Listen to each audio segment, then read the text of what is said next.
विकटताओं को पार करवा देता है।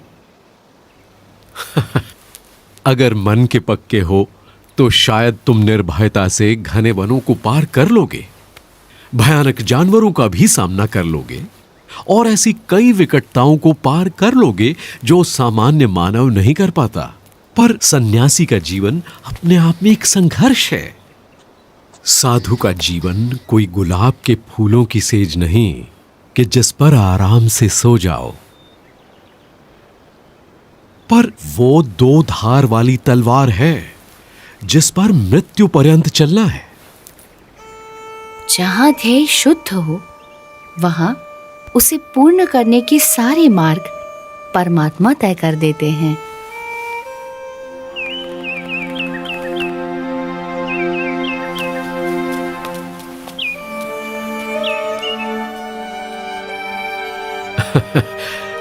बच्चा है पर मन का पक्का है।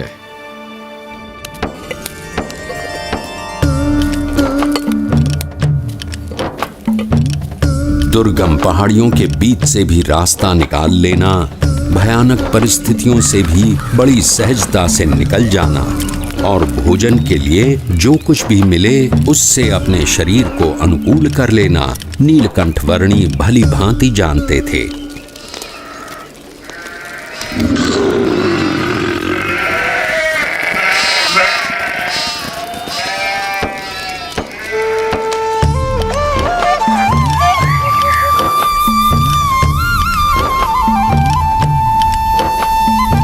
अपनी कल्याण यात्रा के दौरान नीलकंठ वर्णी श्रीपुर आ पहुंचे।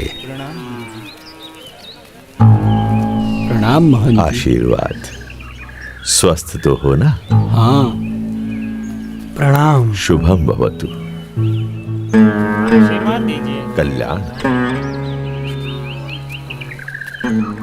ईश्वर मंगल करे। बाल योगी है, सुबह से यहीं ठहरे हैं।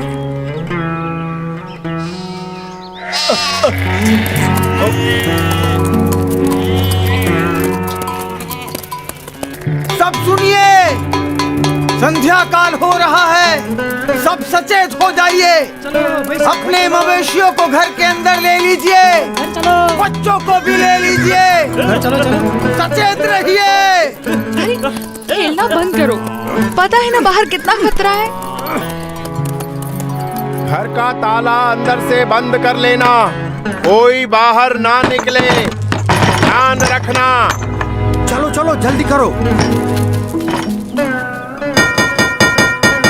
चलो जल्दी जल्दी सब कुछ अंदर रख दो। चलो चलो जल्दी करो। मैंने इस तरफ के दरवाजे बंद कर दिए हैं। भी सब बंद कर दिया है। चलो जरा जल्दी करो। चलो चलो जल्दी करो। पीछे के सारे दरवाजे भी बंद कर दो। हाँ भैया। अरे कोई खिड़कियां भी खुली मत छोड़ना।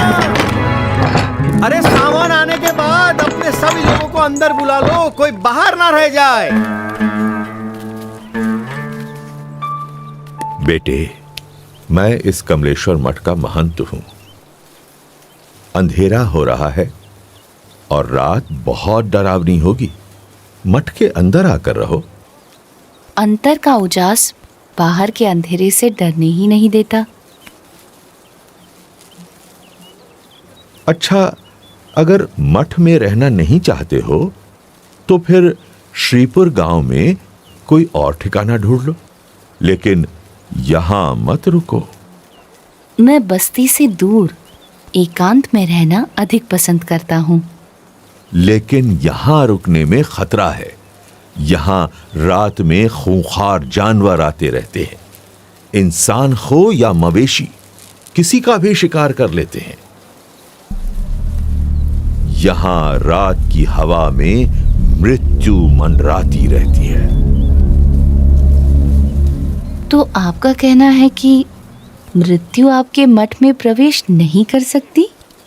क्या आपके किवाड़ या दीवार मृत्यु को रोक सकते हैं? मृत्यु को तो कोई नहीं रोक सकता मेरे बच्चे, लेकिन सामने से मृत्यु को गले लगाना भी तो उचित नहीं। यदि मृत्यु को कोई रोक ही नहीं सकता तो उससे डरना भी क्यों? जीवन से मोह ही भय का कारण है। जहां मोह नहीं वहां भय नहीं। तुम बालक भी हो और योगी भी। अब बाल हठ और योगी हठ दोनों को तो मैं नहीं छुड़वा सकता। वैसे मठ में सदैव तुम्हारा स्वागत है। मन करे तो चले आना।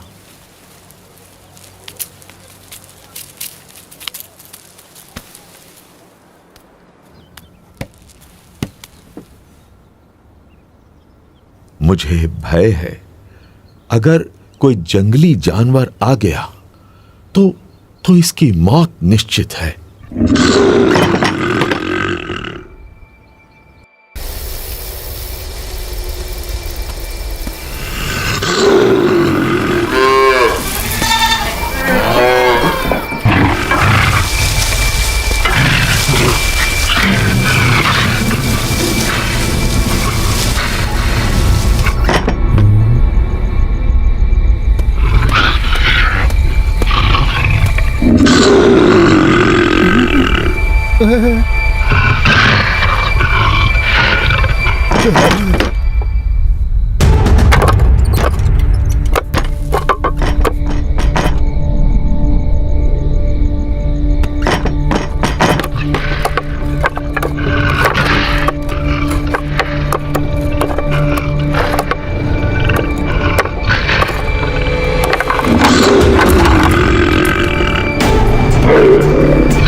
शांतं भवतु, कल्याणमस्तु।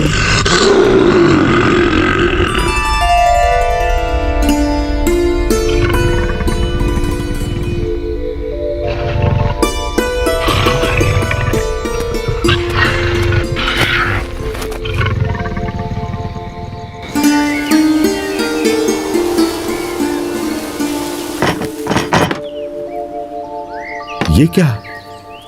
मैं ये क्या देख रहा हूं? अकल्पनीय। जहां दिव्य प्रेम हो वहां भय नहीं हो सकता।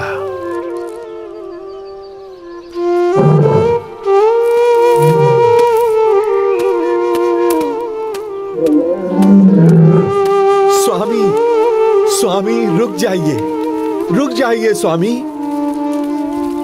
स्वामी, स्वामी अब आप कहीं न जाइए।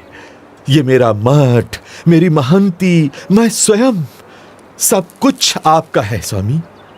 कृपया स्वीकार कीजिए, स्वीकार कीजिए।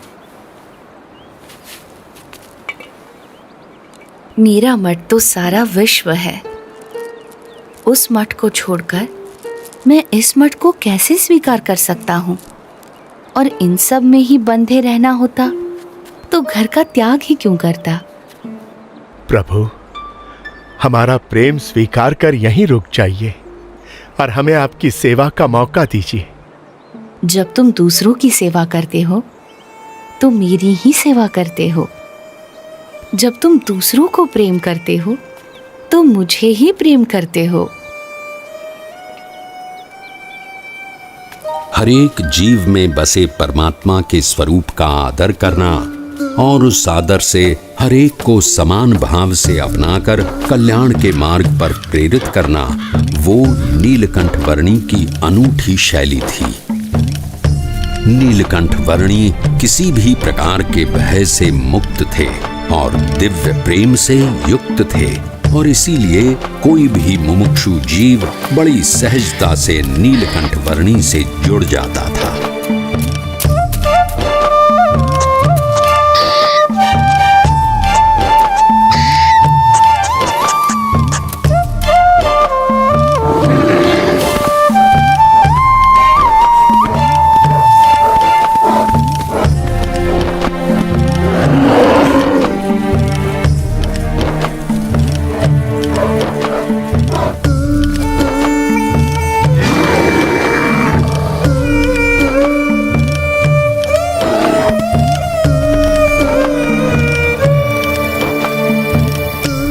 कल सुबह स्नान पूजा आदि करने के लिए अच्छी जगह कहाँ मिलेगी? इस तरफ चले जाओ।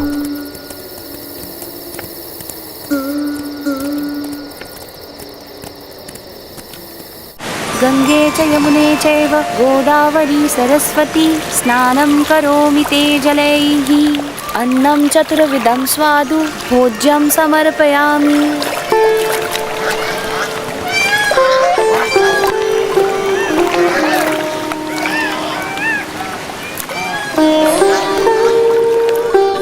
हमें जो मनुष्य जन्म मिला है वो बहुत दुर्लभ है और इसीलिए उसका उपयोग भी कल्याण के लिए होना चाहिए।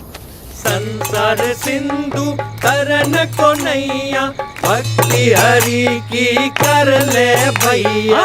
संसार सिंधु तरन को नैया, भक्ति हरि की कर ले भैया।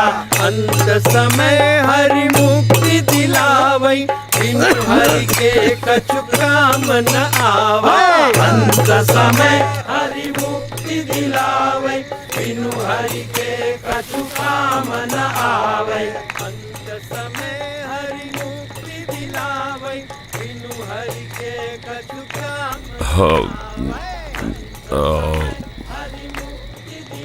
भाई वो अपना मजा ले रहे हैं और हम हमारा। उस नशे के सामने ये नशा तो कुछ भी नहीं है। पर इसमें बुरा भी क्या है, मजा आता है।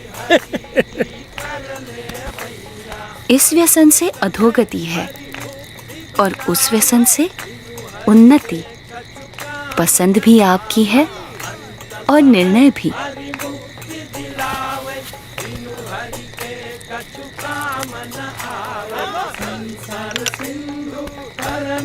नैया, भक्ति हरि की कर ले भैया। फूल ले लो। आओ भगवान को चढ़ाने फूल ले लो। आप यहाँ पहली बार आए हैं? हाँ। तो मेरे साथ चलिए, मैं आपको गुप्त काशी के मंदिरों के दर्शन करवाता हूँ। चलो। ये गुप्त काशी का मणिकर्णिक कुंड है। यहाँ एक गौमुख से गंगा जी का पानी आता है और दूसरे गौमुख से यमुना जी का। अच्छा, गंगा यमुना का संगम है यहाँ।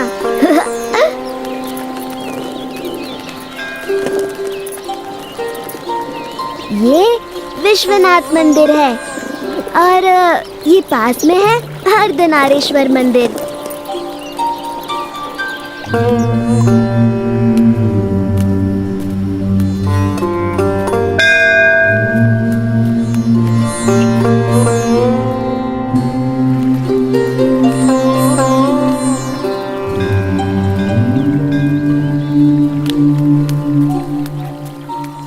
अब आप कहाँ जाओगे? गुप्त प्रयाग और त्रियुगी नारायण से होते हुए गौरी कुंड और वहां से केदारनाथ। इतना दूर?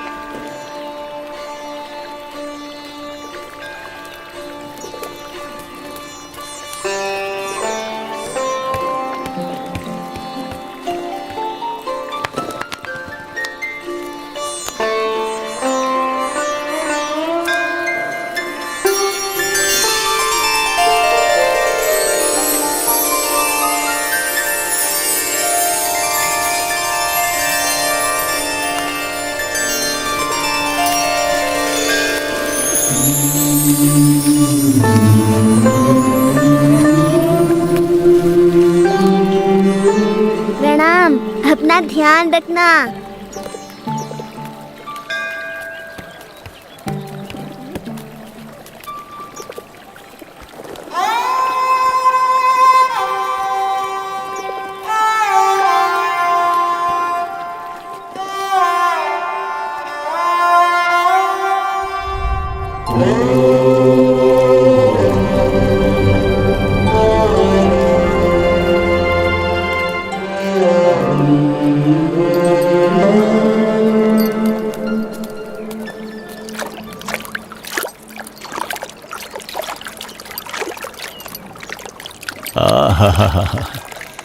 ये गौरी कुंड भी ऊपर वाले का चमत्कार है।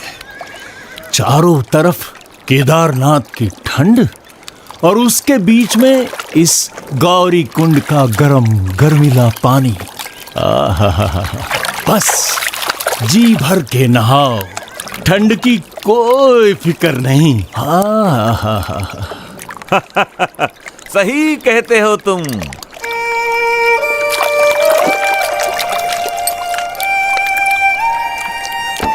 गौरी कुंड से नीलकंठ वर्णी केदारनाथ की ओर चल पड़े। कोई भी ऐसा संजोग नहीं था जो इस 11 वर्षीय बालक की कल्याण यात्रा में बाधा डाल सके, चाहे वो शरीर की थकान हो या विकट से विकट रास्ता।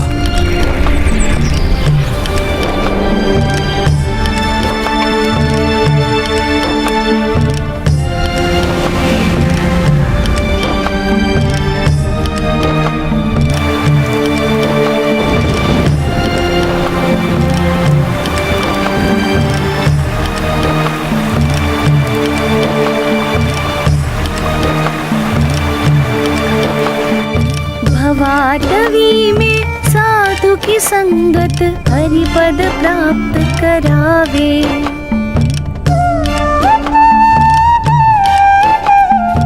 हो साक्षात केदारनाथ।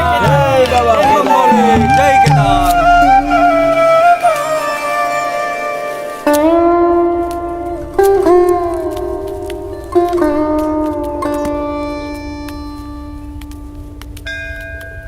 ये कहाँ खोया हुआ है? अरे किस दुनिया में हो भाई? साक्षात नारायण की दुनिया में। हाँ? क्या? कहाँ? मुझे इन वर्णी में साक्षात नारायण भगवान के दर्शन हो रहे हैं। तुम भी दर्शन कर लो। साक्षात भगवान नारायण। हाँ। ओह प्रभु, साक्षात नारायण। धन्यवाद, धन्यवाद। प्रणाम प्रभु। प्रभु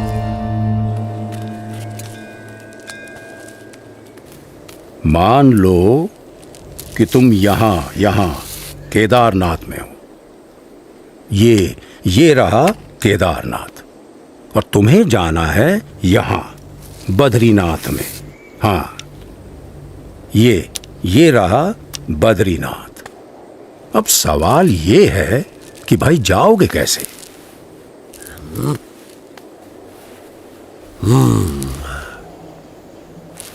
तो तुमको जाना पड़ेगा पहले ज्योतिर्मठ, ये यहाँ पर, और फिर यहाँ से ऊपर ये हाँ, यहाँ तुम पहुंचोगे बद्रीनाथ। ये तो बड़ा लंबा रास्ता है, ज्यादा समय लग जाएगा। यही एक भला चंगा रास्ता है जो तुम्हें सही सलामत पहुंचा सके। और कहीं इधर उधर भटकने गए तो हमेशा के लिए भटक जाओगे। किसी जंगली जानवर का शिकार हो जाओगे, या भटकते भटकते ही मौत के मुंह में जा गिरोगे। हाँ, फिर तो हम इसी रास्ते से जाएंगे। हाँ भाई, क्या कहना है तुम्हारा? हाँ भाई, जान बचेगी तो ही तो बद्रीनाथ पहुंचेंगे। हाँ?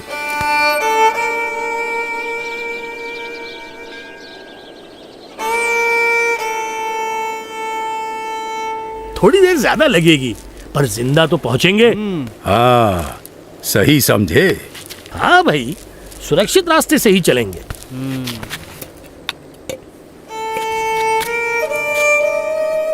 केदारनाथ से सीधे बद्रीनाथ जाना असंभव भी तो नहीं है।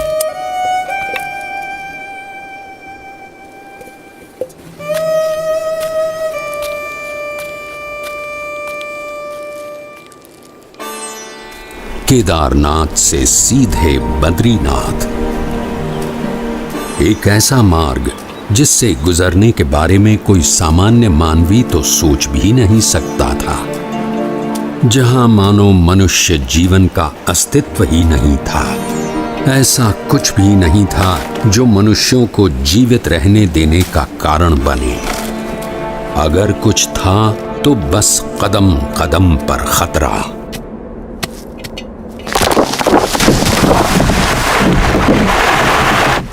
शून्य के नीचे का तापमान जो पानी को पीने के लायक भी नहीं छोड़ता था।